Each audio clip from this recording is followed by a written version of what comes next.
Qadrdonlar, mahallani seryoznisiga kelganmiz. Qaranglar, o'ng tarafdagi uylarga o'sha yer berilganda o'lchab hammasiga 4 sotuvdan berilgan ekanda, chap tarafdagilarga hammasiga 6 sotuvdan berilgan ekan. Seryozni hammasi bitkazilgan yangi uchastkalar. Faqat shu orada ikkita masjidda bitmay qolgani bor ekan.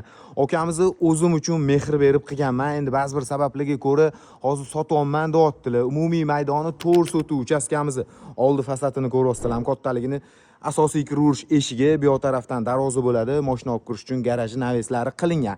Endi bu yoq tarafdan men sizlarga lokatsiyani aniqroq ko'rsatadigan bo'lsam, e'tibor beringlar. Mana g'ishli arka shlakbaundlari bilan birgalikda turibdi. Amerikanskiy gospitalni menimcha hamma biladi. 19 Yunusobod 19 shundoq ro'parasida joylashgan. Ana o'sha gospitaldan adashmasam shu 100-200 metr kirib kelinganda bo'lyapti. Endi kelinglar, ichkariga kirib planirovka, sharoitlar hammasini ko'ramiz.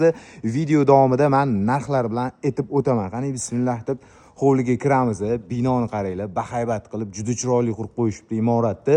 Kattagina bu yoqda hovlisi bor, hojatxonasi, yozgi oshxonasi va chap tarafimizda naves qilingan. Bu yoq darvozaxona bo'ladi.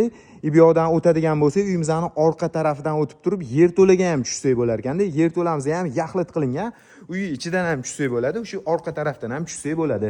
Binoga kiraverishimiz bo'lyapti. Tambur qilingan bu yoq tarafda mebel jihozlar yasaladi. Alabastr suvoq qilgan ekanlar okamizni, issiqroq bo'lsin deb.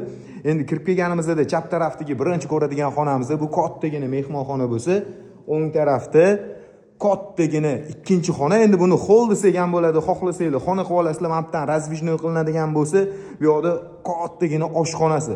Kimdirlar ochuv studiya variant qilishi mumkin, kimdirlar alohida xona qilib ham foydalanaveradi.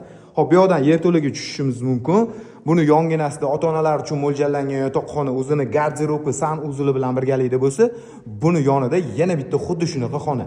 Sanuzl, garderob va orqa tarafga qaragan, mana mashitdan ko'rsatilib, rom bo'ladi. Mana zina.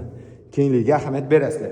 Endi tepaga chiqamiz. Ikkinchi qavatga chiqqanimizda o'ng tarafdagi birinchi xonamiz ota-onalar uchun mo'ljallangan o'zini sanuzli, garderobi bo'ladi va chap tarafdan umumiy sanuzl 3-xona, kattaligini qaranglar, xonalarni. Va buni yonida 4-xona. Va nariyoqda mana shu ikkita xonada mana shunaqa joy qoldirilgan ekan. Xohlasanglar garderob, xohlasanglar anu mehmonxona qilinadiganida ko'rpachalar taxlab qo'yish uchun joy qilib foydalansa bo'lar ekan. Endi bu yoqdan oxirgi 4-xonani ko'rasizlar. Bu ham katta xona ekan. Menimcha bu asosiy mehmonxona bo'ladi va balkonga chiqamiz. Hovlini tepadan ko'ramiz. Marhamat. Yon atrofdagi uylar ko'rishinglar mumkin. Xullas, mahalla vaqti elitni zo'r mahalla ekan. 325 ming so'rayaptilar. Qiziqqanlar uchun pastda joy egalarining nomeri har doimgidek aloqaga chiqaverasizlar.